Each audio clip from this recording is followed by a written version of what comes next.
فوسوس لهما الشيطان ليبدي لهما ما وري عنهما من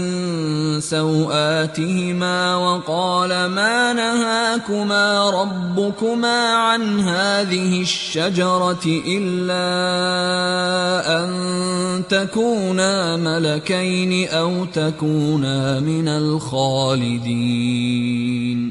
تو شیطان نے ان دونوں کو وسوسے میں ڈالا تاکہ ظاہر کر دے ان پر جو ان سے پوشیدہ تھی ان کی شرمگاہیں، اور ان سے کہا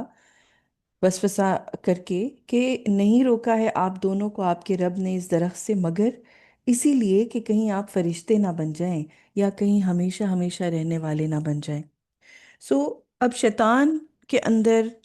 ابلیس کے اندر حسد کی آگ جل رہی ہے، وہ انتہائی جیلسی کا شکار ہے۔ حضرت آدم علیہ السلام اور حضرت حوا کو ان نعمتوں سے لطف اندوز ہوتے ہوئے وہ نہیں دیکھ پا رہا، وہ خوش اور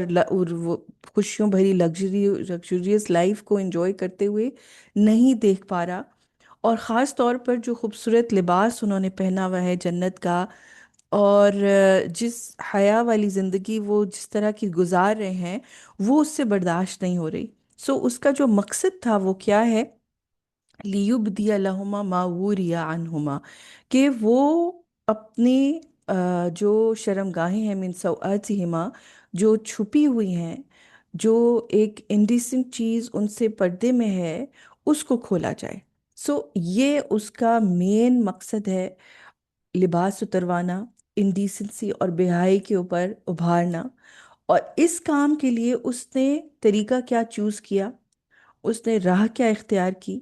اللہ سبحانہ و تعالیٰ کے خلاف اس نے افترا پردازی کر رہا ہے، اللہ تعالیٰ کے اوپر جھوٹ باندھ رہا ہے، اور یہ کہہ رہا ہے کہ تمہارے رب نے تمہیں اس درخت سے اس لیے روکا ہے کہ اگر تم اس کو کھاؤ گے تو تم فرشتے بن جاؤ گے،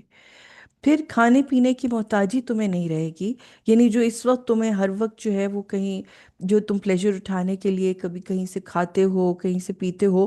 وہ ضرورت تمہیں نہیں رہے گی، یا پھر تمہیں موت لاحق نہیں ہوگی اور جنت میں تم ہمیشہ کے لیے رہو گے، کیونکہ یہ چیز تو معلوم ہی ہے کہ انسان اور جنات نے جو ہے وہ کبھی نہ کبھی مرنا ہے۔ تو اس نے جو ہے وہ وسوسہ یہ ڈالا، اس نے آ کے ان کے دلوں میں یہ خیال ڈالا کہ شاید ہمیں اس لیے اس درخت سے روکا ہوا ہے کہ اس کو کھانے سے جو ہے وہ کھانے پینے کی حاجت نہیں رہے گی، انسان فرشتے میں کنورٹ ہو جائے گا، ایک ہائر لیول اچیو ہو جائے گا، اور دوسرا یہ کہ وہ فار ایور لائف جو ہے خالدین فیہا جیسے کہا جاتا ہے، یعنی ہمیشگی مل جائے گی۔ اب اگر سوچا جائے تھوڑی سی دیر کے لیے تو اس کے وسوسے میں بھی جو ہے وہ کوئی لنک نہیں بنتا، کوئی تک نہیں بنتی جو اس نے وسوسہ ڈالا بھی تھا، اس لیے کیونکہ دونوں کمپلیٹلی ڈفرینٹ چیزیں ہیں۔ اور اگر فرشتوں کی آپ دیکھا جائے تو فرشتوں کو تو خود حضرت آدم کے آگے سجدہ کرایا جایا کیا تھا، تعظیمی سجدہ کرایا گیا تھا، تو آدم علیہ السلام کو تو ویسے ہی ان سے ایک ہائر لیول دیا گیا تھا عزت اور اکرام کے سینس میں۔ تو اگر سوچا جائے تو شیطان نے جو ایون ان کو یہ ساری جو وسوسے ڈالے تھے اور ان کو یہ ذہن میں ڈال رہا تھا چیزیں، ان میں بھی کوئی کوریلیشن نہیں تھا،